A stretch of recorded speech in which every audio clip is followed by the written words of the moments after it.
Okay, Dana White. I don't think anyone should want to see Nick Diaz fight.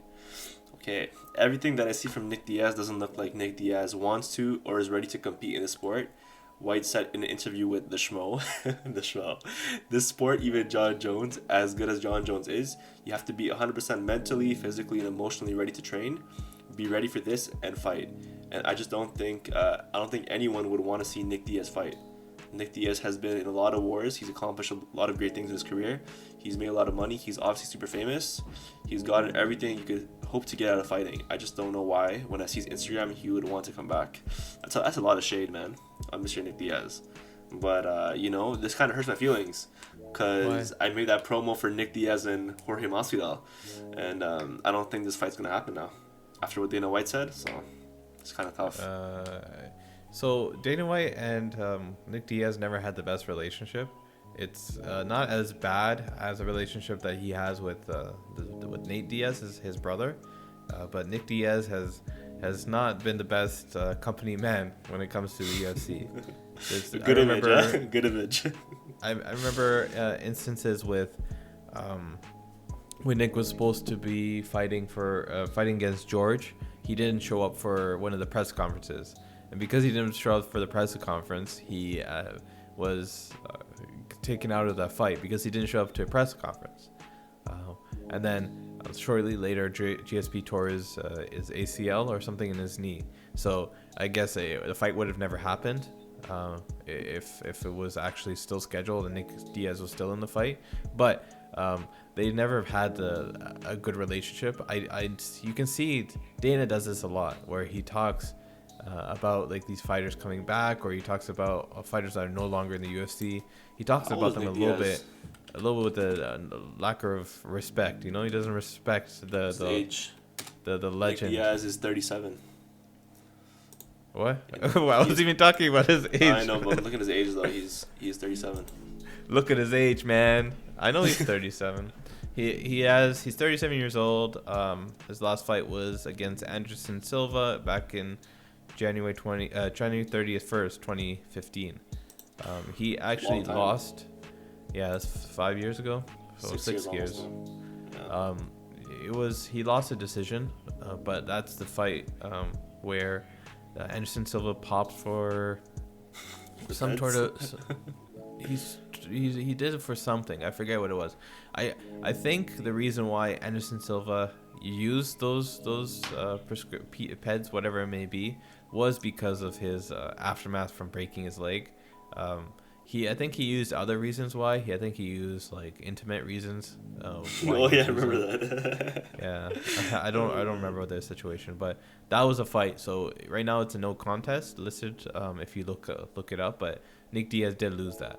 Yeah, but Dana White has a good point, man. Like with Nick Diaz, he's fought a lot of guys, and he has been through like so many wars. Him and Nate Diaz, right? Like, do you really want to see him come back? He's a lot of damage. He's 26-9 is his record. There's guys that are older and have more fights than him in the UFC. So but if you can prevent it, he's fought that many times, but he's not any worse than all these other guys. Like Overeem has fought so much more. Israel probably has more bouts than Nick Diaz does because Israel fought. Yeah, but he barely gets touched though. Izzy's got knocked out before. What are you talking about? He's got hit. No, yeah, he's hit, but like his whole style is based on not being hit. Whereas with Nick Diaz and like Nate Diaz, they just rush you, right? So no, they don't. Of course they do. Him and Nate Diaz have probably the most strikes absorbed. They have so many strikes absorbed. But listen, if you want to go analytical, we can go through each fight and you can see like how many strikes they absorbed. My point is he's not as punch drunk, or he is not as weathered as strong word, man. That's a strong word, man. Why are you saying that? Punch drunk? Relax. No, because that's what people are alluding to, right? They're saying I know. But relax on that, man. That's I'm not saying he is. I'm saying people think that he is. So he doesn't absorb. He hasn't absorbed that much damage. He's had 5 or 6 years now. Yeah, almost 6 years because it was January 31st, 2015. He has 6 years to recover. He hasn't taken any punches. He hasn't done anything. If he wants to fight one time or 2 times in the next year or so, I don't think it's gonna cause him to get like Alzheimer's or something like that, or like whatever damage is done. But I don't think he's at a point where he's at a breaking point where if he takes the next punch, he's done. Like there's guys. What is the guy? The legend. Brendan Shaw beat him too. Oh my God! Left high kick. What's his name? Left high Croatian kick? Guy. Mirko Krokop. Mirko Krokop was fighting all the way up until 2019 in February, and he's 46 now. So that was 2 years ago. This guy was fighting when he was 44. Do you know how many fights this guy has? He's 38 and 11.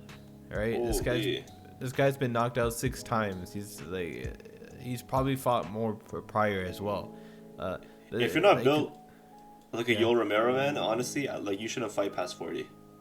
That's the way I see it. God. So what about Dan Henderson? Dan Henderson, same to him.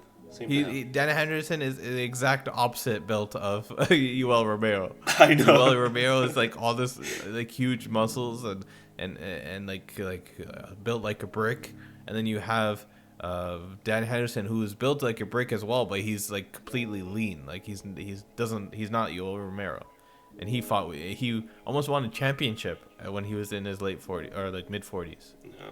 So speaking of Nick Diaz, if he does come back, based on what you're saying, even though I highly doubt he'll come back, who do you think he'll fight?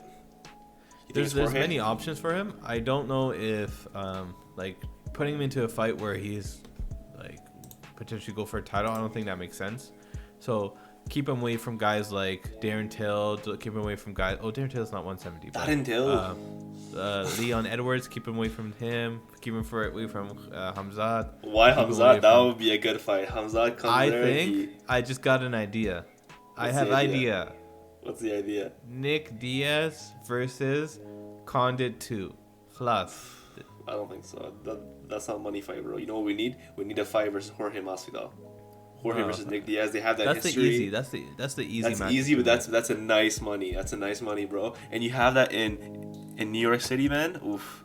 We're talking about full crowd, nice venue, everything, bro. In the MSG. Oh my God. Yeah. I wasn't going for the easy answer. I was looking for like something that's not Jorge Masvidal, but Jorge Masvidal is possible. It's inevitable, man. It's gonna happen. They have the history with him and Nick Diaz and everything, and then those interviews and those promos, everything. Condit and Diaz have a history as well. Like they had there's a whole controversy when they first had that fight, where people thought Nick Diaz actually beat Condit via decision. I forget the meme. It's like 1-2-5 Diaz. I think what it was. Right, but he lost that fight. That fight was the same one where Condit was like on his bicycle, bro. He was just running away the entire fight. Nick Diaz was visibly mad, and it was for the interim to welterweight title. I think like the hardcore fans will remember Nick Diaz versus Condit. I mean, you don't have to be that hardcore because it wasn't that long ago. But that's a potential matchup. They're both at similar points in their career where they're past their prime. They aren't in the contention for the title. They wouldn't be able to hang with, say, like the Leon Edwards or the Kamaru Usmans, the Colby Covingtons. They would have like a tough time. They could obviously win. How Ben Askren? Leave Ben Askren alone. He's retired. He's out there trying to fight. And Napoleon Dynamite. Napoleon Dynamite. Yo, honestly, I'm looking at the ages right now. I had no idea that Jorge was older than Nate Diaz and only 1 year younger than Nick Diaz. I had no idea. Jorge Masvidal has been in the game for a long time.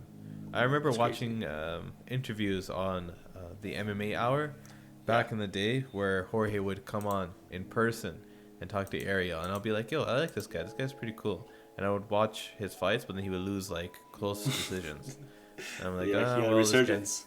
He didn't pan out. Like it is what it is. But then all of a sudden he had that epiphany. He went to the jungle, and he came back a new man. And then that flash knockout, and then the rest is history. Sometimes I think you should go to the jungle sometime too. Me too. I would love to go to the jungle, but there's no jungle nearby. Dude, some of these takes you got, it's got me questioning.